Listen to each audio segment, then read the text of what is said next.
நம்ம ஃபாலோவர்ஸ் ஒருத்தவங்க இந்த பிக்சர் அனுப்பி ஒரு டவுட் கேட்டிருந்தாங்க. அது என்ன டவுட், அதுக்கான சொல்யூஷன் எல்லாமே இந்த வீடியோல இருக்கு.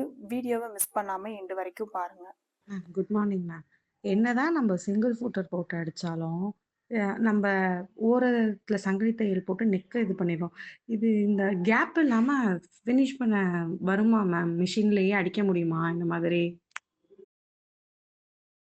சிங்கிள் ஃபூட்டர் தான் மேம் போட்டு அடிக்கிறேன். அப்பயுமே அந்த 1/4 இன்ச்சு கேப்ப நம்மளால அடிக்கவே முடியல. அது ஷோல்டரா இருந்தாலும் ஃபூட்டரும் நான் மாத்தி 2, 3 ஃபூட்டரும் வாங்கிட்டேன். காமிக்கிறாங்க. இதெல்லாம் நெக் ஆரி நெக்லாம் அப்படியே ஸ்டிச்சு ஒட்டி போட முடியுது. ஒரு சின்ன மிஷினால போட முடியலையா என்னன்னு தெரியல. அந்த ஒட்டி அந்த கேப்ல அடிக்கவே முடியல மேம் என்ன இருந்தாலும். நான் எப்படி கேப் இல்லாம ஷோல்டர் ஜாயின் பண்றேன் அப்படின்றது தான் இன்னைக்கு உங்களுக்கு இந்த வீடியோல நான் சொல்லித் தர போறேன். பேக் பார்ட்டு கீழேயும் அதுக்கு மேலே ஃப்ரண்ட் பார்ட்டும் வச்சு இப்படி ஸ்டிச் பண்ணிக்கிட்டு இருக்கீங்கன்னா இனிமேல் இந்த மிஸ்டேக் பண்ணாதீங்க.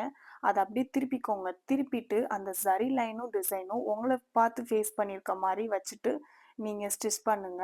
ஃபர்ஸ்ட் ஒரு ஸ்டிச் போட்டு எடுத்துக்கோங்க. அதுக்கப்புறம் ரெண்டாவது ஸ்டிச் பார்த்தீங்கன்னா இன்னும் கொஞ்சம் க்ளோஸாக நெருக்கமாக போட்டு எடுத்துக்கோங்க.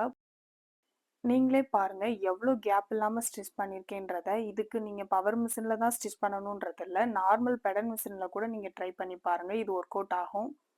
அதர் சைடும் நம்ம ஸ்டிச் பண்ணி எடுத்துக்கலாம். அதை பார்த்தீங்கன்னா திருப்ப தேவையில்லை, ஏன்னா சரி லைன் உங்களை பார்த்து ஃபேஸ் பண்ண மாதிரி தான் இருக்கும். அதை நீங்கள் திருப்பாமே இந்த மாதிரி ஸ்டிச் பண்ணிக்கலாம். இந்த வீடியோ உங்களுக்கு யூஸ்ஃபுல்லாக இருந்துச்சுன்னா வீடியோவை சேவ் பண்ணி வச்சுட்டு நெக்ஸ்ட் ஆரி ஒர்க் ப்ளவுஸ் ஸ்டிச் பண்ணும்போது இந்த மெத்தடை மறக்காமல் ட்ரை பண்ணுங்கள். அண்ட் உங்கள் ஃப்ரெண்ட்ஸ் அண்ட் டெய்லருக்கும் இந்த வீடியோவை ஷேர் பண்ணுங்கள். தேங்க்யூ.